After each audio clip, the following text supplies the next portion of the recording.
ഇനി ഇന്നലെ ദേശാഭിമാനി വാരാന്ത പതിപ്പ് പ്രസിദ്ധീകരിച്ചിരുന്നു. പക്ഷേ ഞായറാഴ്ച പ്രസിദ്ധീകരിക്കേണ്ട വാരാന്ത പതിപ്പ് ഇന്നലെ പ്രസിദ്ധീകരിച്ചതൊക്കെ എന്താണ് എന്നുള്ള കാര്യങ്ങളൊക്കെ പുറത്തു വന്നിരുന്നു. പിന്നീട് അതിനെ ന്യൂസ് എഡിറ്റർ തന്നെ അതിനൊരു വിശദീകരണം നൽകേണ്ട സാഹചര്യമൊക്കെ അതിനകത്തുണ്ടായി എന്നുള്ളതാണ്. അപ്പോൾ ദേശാഭിമാനി വാരാന്ത പതിപ്പിൽ നിന്ന് ഒഴിവാക്കിയ ലേഖനം ഫേസ്ബുക്കിൽ പ്രത്യക്ഷപ്പെട്ടിരിക്കുകയാണ്. ലേഖനം എഴുതിയ TC രാജേഷ് തന്നെയാണ് ലേഖനം ഫേസ്ബുക്കിൽ പോസ്റ്റ് ചെയ്തത്. കള്ളൻ വിജയൻ എന്ന തലക്കെട്ടിന്റെ പേരിലാണ് ലേഖനം ദേശാഭിമാനി ഒഴിവാക്കിയത്.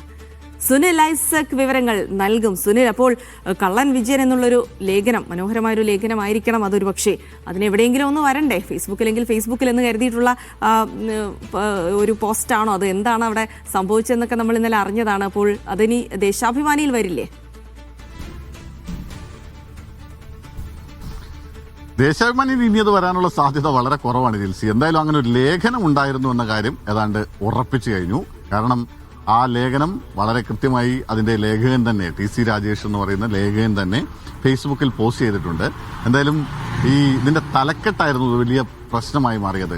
ആ തലക്കെട്ടിൽ വിശദീകരണം ചോദിച്ചുകൊണ്ട് ദേശാഭിമാനിയുടെ റെസിഡന്റ് എഡിറ്റർ കൂടിയായ M സ്വരാജ് വാരാന്ത്യ പതിപ്പിന്റെ ചുമതല ഉണ്ടായിരുന്ന എഡിറ്ററോട് വിശദീകരണം തേടിയിരുന്നു. അദ്ദേഹം പറഞ്ഞത് അതിൽ ഏതെങ്കിലും തരത്തിലുള്ള തെറ്റ് സംഭവിച്ചിട്ടില്ല. കാരണം ആ ലേഖനത്തിന് പറ്റിയ ഏറ്റവും നല്ല ക്യാപ്ഷൻ തന്നെയാണ് നൽകിയത്. ഒരു നാടക പ്രവർത്തകൻ കള്ളൻ കഥാപാത്രങ്ങളിലൂടെ പ്രേക്ഷകരെ വലിയ തോതിൽ സ്വാധീനിച്ച ഒരു വെഞ്ഞാറമൂട് സ്വദേശിയായിട്ടുള്ള ഒരു നാടക പ്രവർത്തകനെ കുറിച്ച് അയാളുടെ പേര് വിജയൻ എന്നാണ്. സ്വാഭാവികമായി ഒരു ലേഖനം എഴുതുമ്പോൾ കള്ളൻ വിജയൻ എന്ന ലേഖന ആ തലക്കെട്ട് അതിലേതെങ്കിലും തരത്തിൽ അസ്വാഭാവികത ഇല്ലെന്ന മറുപടിയാണ് വാരാന്ത പതിപ്പിന്റെ ചുമതലയുള്ള റെസിഡന്റ് എഡിറ്റർക്ക് നൽകിയത്. എന്തായാലും ഇത് സംബന്ധിച്ച് ദേശാഭിമാനിക്കുള്ളിൽ നടപടികൾ ഉണ്ടാവാൻ സാധ്യതയുണ്ടെന്ന വിവരം കൂടി പുറത്തേക്ക് വരുന്നുണ്ട്. നാളെ CPMന്റെ സംസ്ഥാന സെക്രട്ടേറിയറ്റാണ്. നാളെ സെക്രട്ടേറിയറ്റും വരുന്ന ദിവസങ്ങളിൽ 2-3 ദിവസങ്ങളിലായി സംസ്ഥാന നേതൃയോഗമൊക്കെ നടക്കാൻ വേണ്ടി പോവുകയാണ്. സ്വാഭാവികമായും റെസിഡന്റ് എഡിറ്റർക്ക് നാളെ സെക്രട്ടേറിയറ്റിൽ ഇത് സംബന്ധിച്ചൊരു വിശദീകരണം കൊടുക്കേണ്ടി വരും. അത്തരം നടപടികളിലൂടെയൊക്കെ പോയിക്കൊണ്ടിരിക്കുന്നതിനിടയിലാണ് ആ ലേഖനം ഇപ്പോൾ ഫേസ്ബുക്കിൽ പ്രസിദ്ധീകരിച്ചിരിക്കുന്നത്. എന്തായാലും ഇനി അത് ദേശാഭിമാനി വരില്ലെന്ന് ഏതാണ്ട് ഉറപ്പിച്ചു.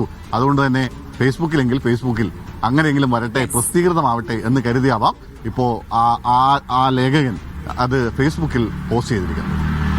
ശരി സുനിൽ, അപ്പൊ എന്തായാലും അങ്ങനെ ഒരു ലേഖനം ഉണ്ടെന്നും കൂടെ നമുക്ക് വ്യക്തമായിട്ടുണ്ട്.